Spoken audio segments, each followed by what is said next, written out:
Friends, our passage today is most often referred to as the Good Samaritan. It's normally upheld as a story encouraging us to be kind and compassionate towards others, and indeed that is true.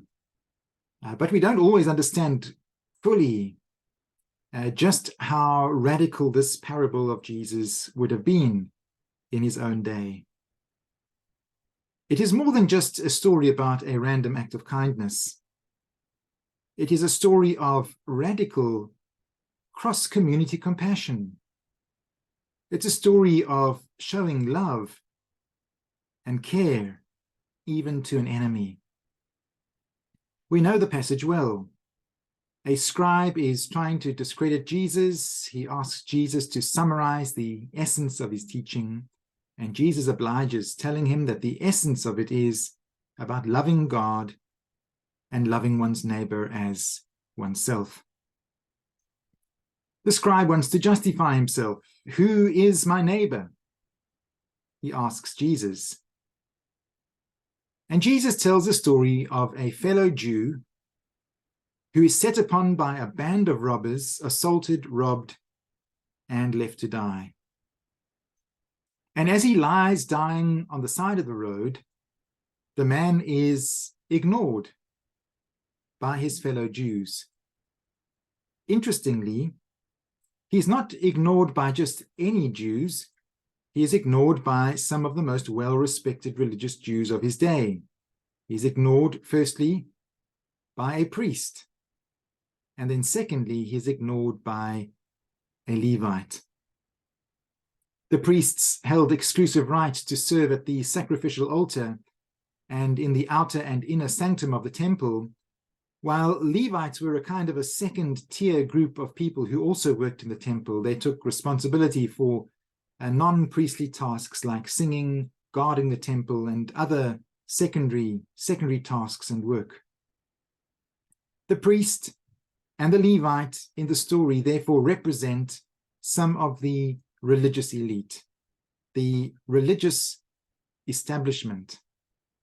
They were, in a sense, the guardians of the faith. They were the mediators between God and the Jewish people.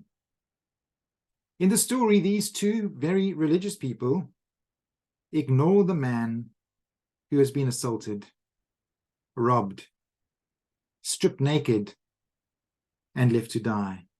We are told that they cross over to the other side of the road. And as we read that, we imagine perhaps one of the roads in Dromore or Banbridge.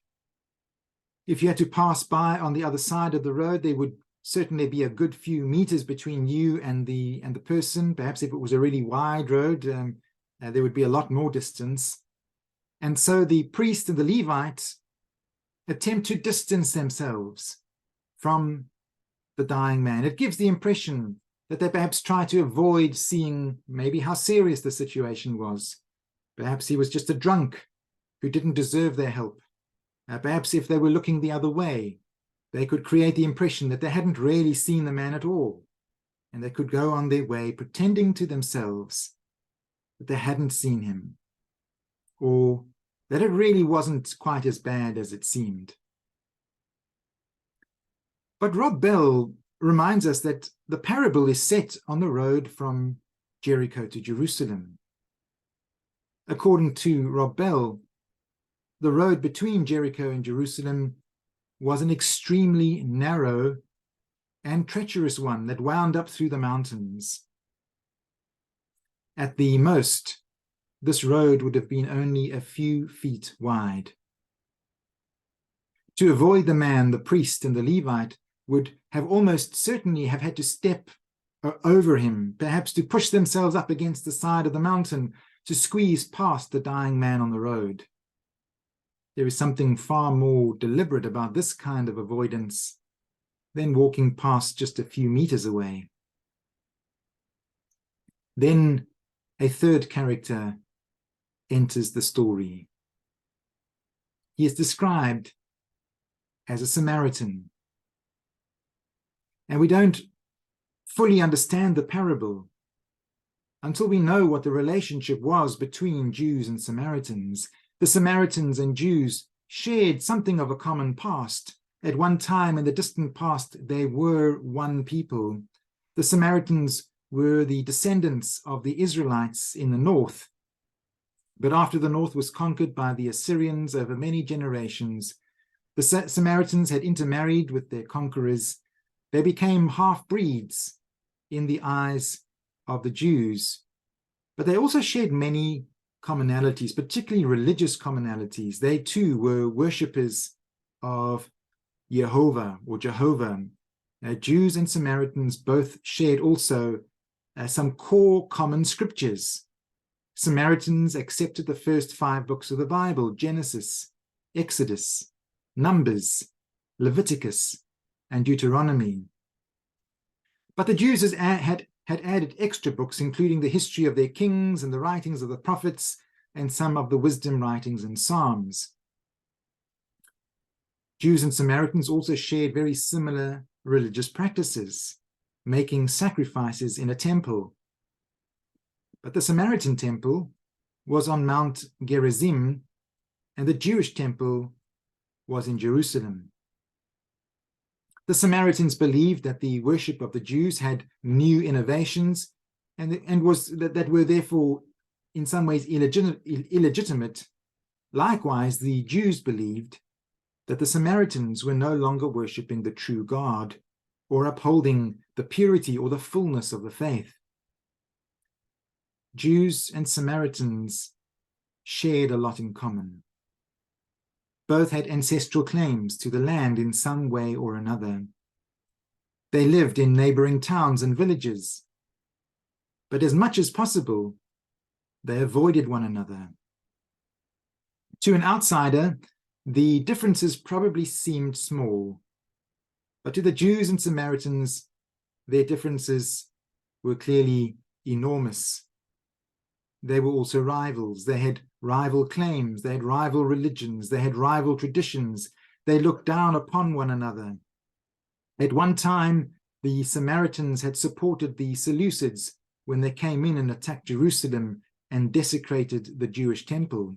And so walls of bitterness and hatred were erected on both sides and did nothing but harden over a period of around 550 years.